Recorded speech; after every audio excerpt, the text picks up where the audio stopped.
Hi there, this is Carrie from Stamp with CT. I'm an independent Stampin' Up! Demonstrator in Texas. And with me in the craft room today, and it is a chilly craft room, you guys. We are recording this, of course, a little bit earlier than what you will actually be seeing the video. And it's while we're having this winter storm. And we Texans are not used to cold weather. And I'm talking, it's been what? I think the low has been like 11 degrees here. So we're kind of wimps. With me in the craft room is Dale, the crafty husband, Howdy. Oliver, the crafty pup, and he is on his pet heating pad. He's just a little bit spoiled, y'all. So we're super excited to be here with a bonus video for you. We're actually using Perennial Postage bundle for this this grouping. You know, we have a whole set of demonstrators that work together. And it's really awesome because we have a bundle that we're focusing on, hence the name Bundle Bonus. And so there's quite a few of us that contribute each time, and it's typically once a month, but we're doing one every week during January of 2024 with this new beautiful catalog and celebration. So we just want to inspire you even more. So it's awesome because you're able to take a look at the document that has all of the measurements and the supply list, and you can recreate these projects. We just really want to inspire you with lots of ideas. So in order to see the PDF, you can just hop over to CT's Craft and Connect Facebook group, and it is linked in the description of this video. And so we post these there. We always give it to our team a couple days early, and then we share it with customers and VIP stamping friends in CT's Craft and Connect. So this is the project that we are making with you today. Absolutely beautiful products that we're using. You just cannot go wrong with this gorgeous designer series paper. And the stamps are just so lovely. And this is a mega sweet collection. It has two stamp and die bundles. And it's just amazing. So when you look in the mini catalog, what page is that, D? 22? So here on page 22, it shows you the samples from Stampin' Up! And they're beautiful. The artists and designers at Stampin' Up! Always give us lots of samples. But then here, you've got all the components to the suite collection. So you can see the two stamp die bundles, and we'll show them to you today. We did not pull out the designer series paper, and I really should have because it's absolutely fabulous. But I'll give you a little hint. Next week, we're going to be doing the other bundle. So this week, it's Perennial Postage. Next week, it's Perennial Lavender. Painted lavender. I'm sorry, Painted Lavender.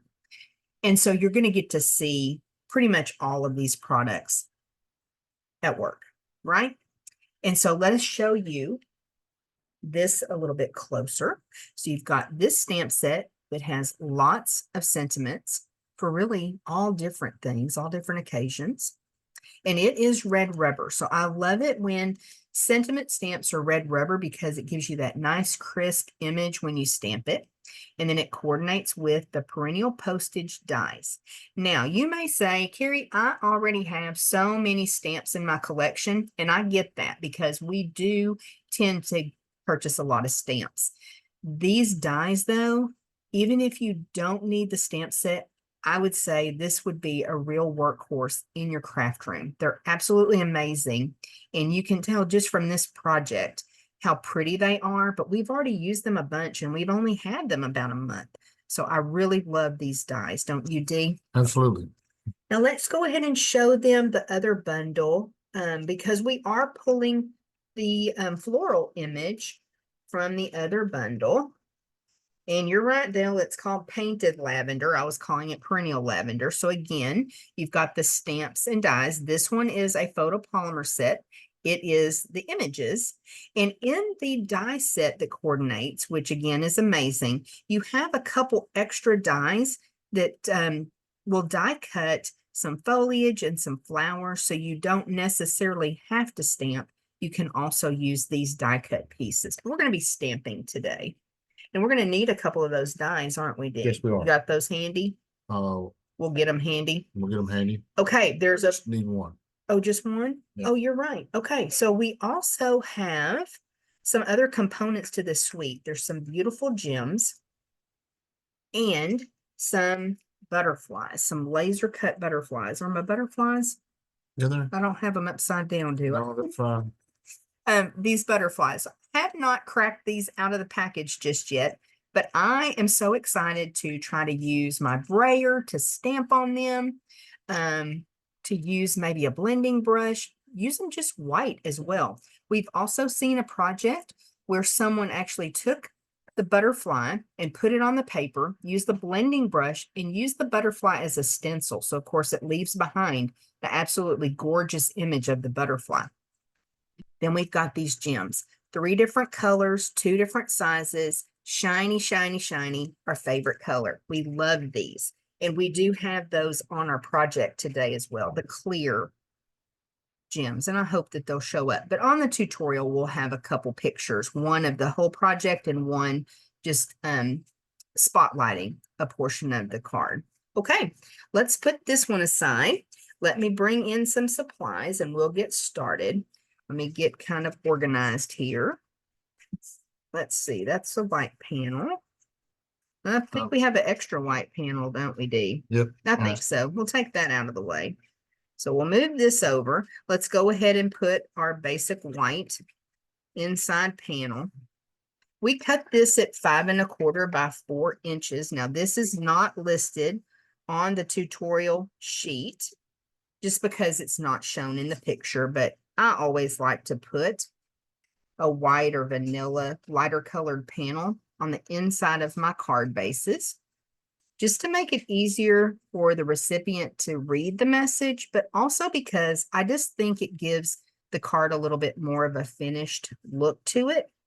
And many times we are just really piling on pieces on the top layer. And so this makes it a little bit more substantial to have that inside panel. Thank you, Dee. I did not burnish my score line. What was I thinking? All right. So now you want to do some stamping? Is that probably the next thing we should do? Yeah. Or we could glue these on. What do you want to do? I'm good with either one. Okay. Let me glue a couple things together because I think that will help the project kind of come along a little bit better. That's a beautiful, pretty peacock. We've got gorgeous grape. I think fresh freesia, Highland heather in this paper. Crumb cake, I do believe. Yes. And I'm not going to go over measurements as far as the outside because those will be available for you on that PDF that I told you about. Look pretty good. Looks fantastic. All right. We'll let this dry for just a second. And then you want to put this part on, Dean? Sure. What we decided to do was just use some little scraps of the designer series paper. And then we used the cane embossing folder on a little scrap of crumb cake cardstock. And then we tore the edges. So this is a technique that I learned years ago when I first started paper crafting, probably 15 years ago. And so I really like the look of that. I don't use it often enough. All you want to do is just tear the paper towards yourself, and that's what gives you that beautiful torn effect.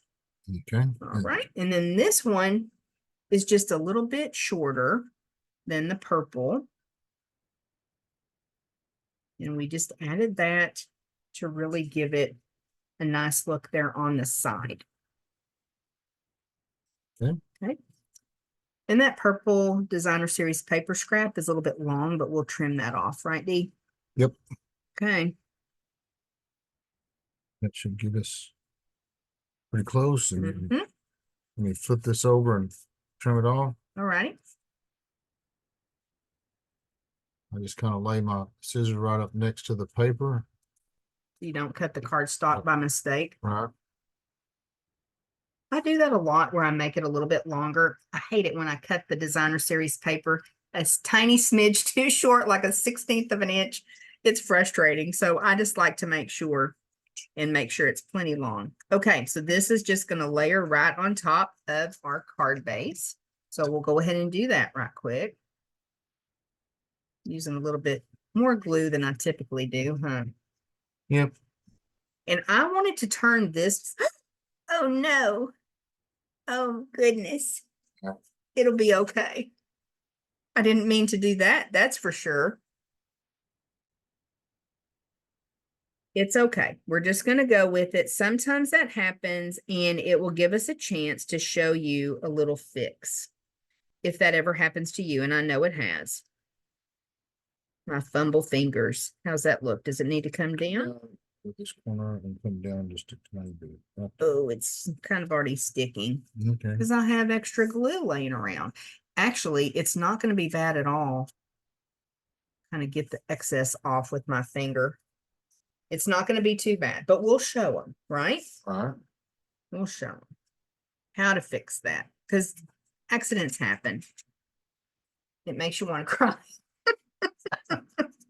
It's not that bad. Oh, no crying in paper crafting, right? Okay, so we'll go ahead and bring in our piercing mat. All right, you got a silicone craft sheet because in case this goes off the edge. I'll grab it. So we're bringing in our piercing mat because the images, the floral images are photopolymer, and it's good to have a little bit of cushion that's not built into the photopolymer stamps. It's good to have a little bit of cushion. Dale's saying use the silicone craft sheet, and when we put this down, and he puts the piece, the die cut piece down, you'll notice that the foliage is a little bit on the long side for this die cut. Put this one at an angle a little bit. Okay, so just in case he goes off the edge, he's protecting the mat. Now, I just take the mats to the sink every once in a while and wipe them down with a damp paper towel, but you do you, boo-boo. That's what we say, right? Mm-hmm. He loves using this silicone craft sheet, and I probably really should use it more often. Very pretty. Yeah, so it went off the edge, didn't it? Yep. All right. Is this okay to take this out of the way? Take it away. I'm gonna go ahead and stamp both of these Oh, okay. in gorgeous great. All righty.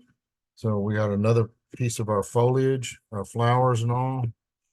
We're using gorgeous great to stamp onto Highland Heather. Highland Heather or fresh freesia? Fresh freesia. I think it's fresh freesia. It's fresh freesia. So that makes our flowers kind of a two-tone. So give that a try. Try stamping on colored cardstock. It can really give you a little bit different look. I'll take that stamp so we can put it on the chamois. And then our sentiment label, I'm gonna put our big hugs in the middle of that. Mm-hmm. And we kind of talked about this a little bit. This would make a lovely birthday card. I think it would even be a pretty sympathy card. This paper is just so beautiful. There we go. I think it would work for really any type of card. Thinking of you, we thought big hugs is a very sweet sentiment, though. Okay. We're going to do a little die cutting now. Well, the earthquake is about to hit. We have our mini Stampin' Cut and Emboss machine. We love this tool, and we use it quite a lot. Dale more so than I do. You can tell by looking at our cutting pads. It is a well-loved machine, right? Right. Don't need to die cut that, do you? No.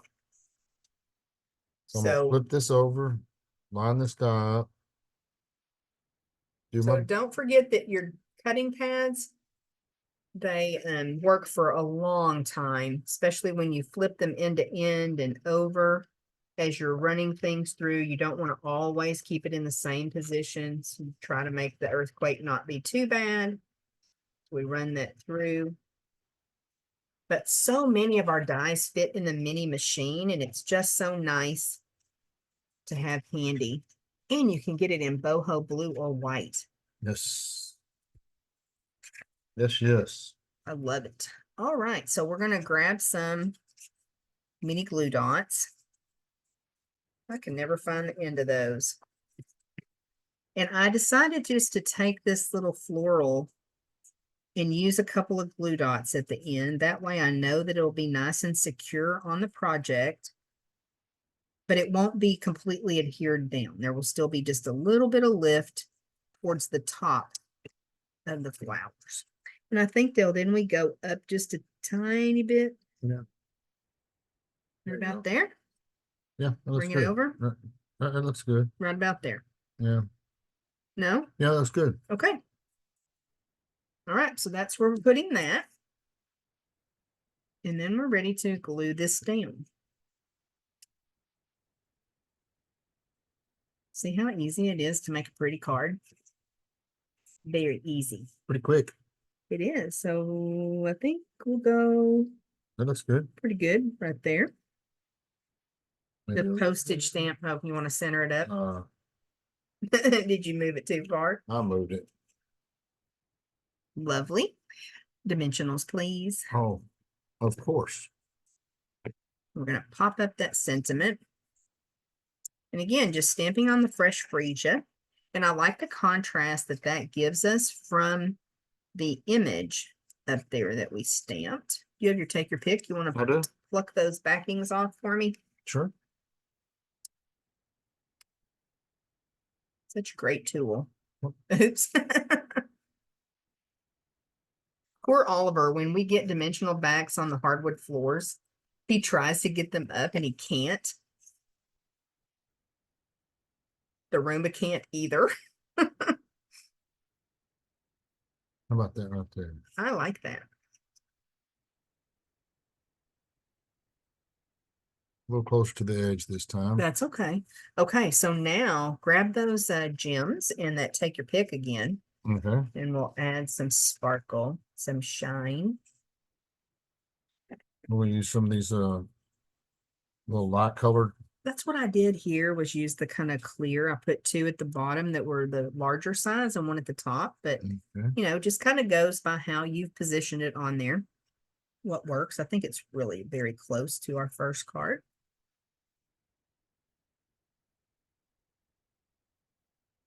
And then one. Oop. Mhm. So it just adds a little bit of sparkle. They're lovely. Put it in the center of that flower right there. Okay, sounds good. Let's get those out of the way. Okay. So here's the one we created with you today. Just so pretty in our original project. Pretty close, wouldn't you say? Yep, pretty good. I feel so artsy. They're just beautiful. Okay, guys, thanks for watching with us today, and we will see you again in about a week with another bundle bonus, the painted lavender, next time. Talk to you soon.